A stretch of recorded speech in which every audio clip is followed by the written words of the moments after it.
Hi hello అందరికి నమస్తే.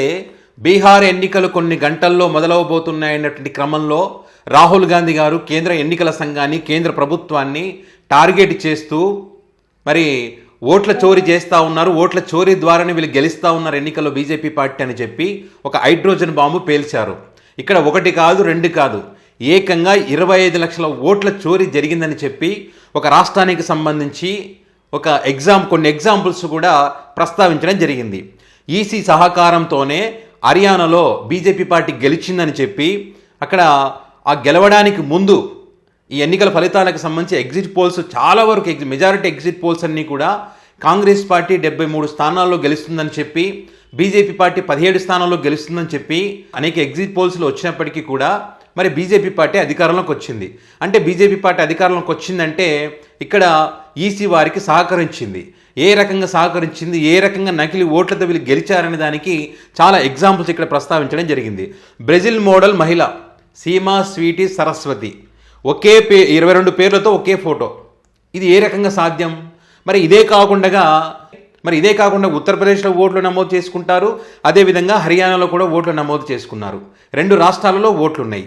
BJP పార్టీకి చెందినటువంటి కార్యకర్తల ఇళ్లలో, లీడర్స్ ఇళ్లలో ఒక్కొక్క ఇళ్లలో 150 ఓట్లు ఉంటాయి, మరికొన్ని ఇళ్లలో 500కు పైగా ఓట్లు ఉంటాయంట.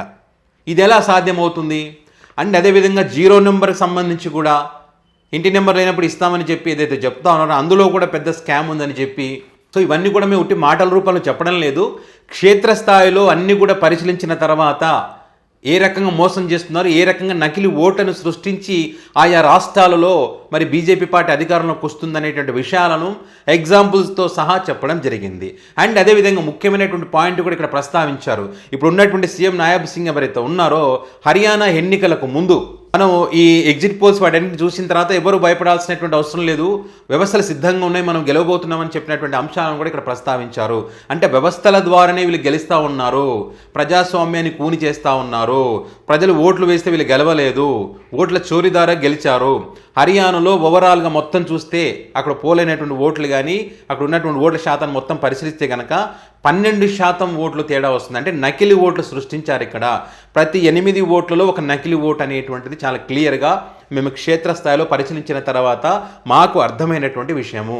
ఎన్నికల సంఘము బీజేపీ పార్టీతో కుమ్మక్కయ్యి ఈ రకంగా వారు గెలవడానికి సహకరిస్తుందని చెప్పి రాహుల్ గాంధీ గారు ఇక్కడ హర్యానా రాష్ట్రానికి సంబంధించిన ఎన్నికల ఫలితాలను ఉద్దేశిస్తూ అనేక విషయాలను ఇక్కడ ప్రస్తావించడం జరిగింది, అంటే ఓట్ల చోరీ సంబంధించి.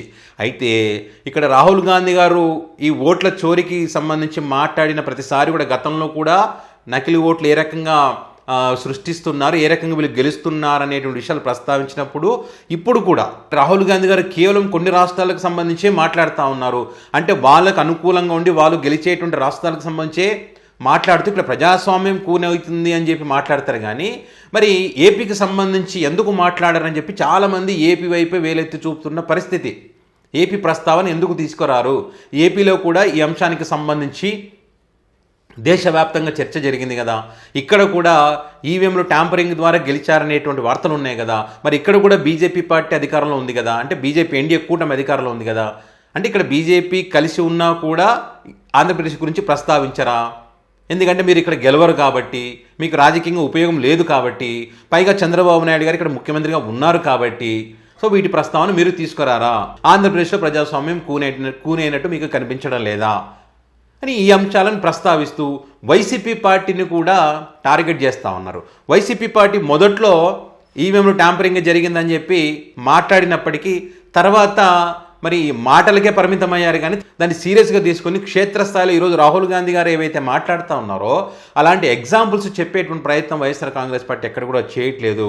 అంటే ఎస్కేప్ మూడ్లో మాత్రమే ఉంది, మాటలకు మాత్రమే పరిమితమైంది. క్షేత్రస్థాయిలో పనిచేయడంలో, వాటిని తెలుసుకోవడంలో అనేక ఎగ్జాంపుల్స్ హిందూపురం కానీ, అదేవిధంగా నెల్లూరుకు సంబంధించి కానీ, ప్రకాశం డిస్టిక్లో ఇట్లా చాలా నియోజకవర్గాలు ఉన్నాయి. సో వాటన్నిటికి సంబంధించి అనేక అనుమానాలు ఉన్నటువంటి క్రమంలో మరి ఎందుకని ఆ అంశాలను సీరియస్గా తీసుకొని న్యాయస్థానాలను ఆశ్రయించి ప్రజాక్షేత్రంలో వీటికి సంబంధించి వివరించేటువంటి ప్రయత్నం వైఎస్ఆర్ కాంగ్రెస్ పార్టీ ఎందుకు చేయడం లేదనేటువంటి విషయాన్ని చాలామంది ఈ సందర్భంగా ప్రస్తావిస్తున్నటువంటి పరిస్థితి ఉన్నది. ఎందుకంటే ఇక్కడ రాహుల్ గాంధీ గారు ఏదైతే 12% ఓట్ల నకిలీ ఓట్లతో గెలిచారని చెప్తా ఉన్నారో, ఆంధ్రప్రదేశ్లో కూడా 12% ఓట్లకు సంబంధించి పెద్ద చర్చ జరిగింది. ఓటింగ్ జరిగినటువంటి రోజుకి వాళ్ళు ప్రకటించిన దానికి ఎన్నికల ఫలితాలు వచ్చినటువంటి దానికి చాలా వ్యత్యాసాలు ఉన్నటువంటి పరిస్థితి. సో ఇక్కడ కూడా ఓట్ల చోరీ చేసి గెలిచారనేటువంటి అభిప్రాయాలు ఎక్కువగా ఉన్నటువంటి క్రమంలో రాహుల్ గాంధీ గారు మాట్లాడినప్పుడు ఏపీకి సంబంధించి చర్చ మొదలైంది.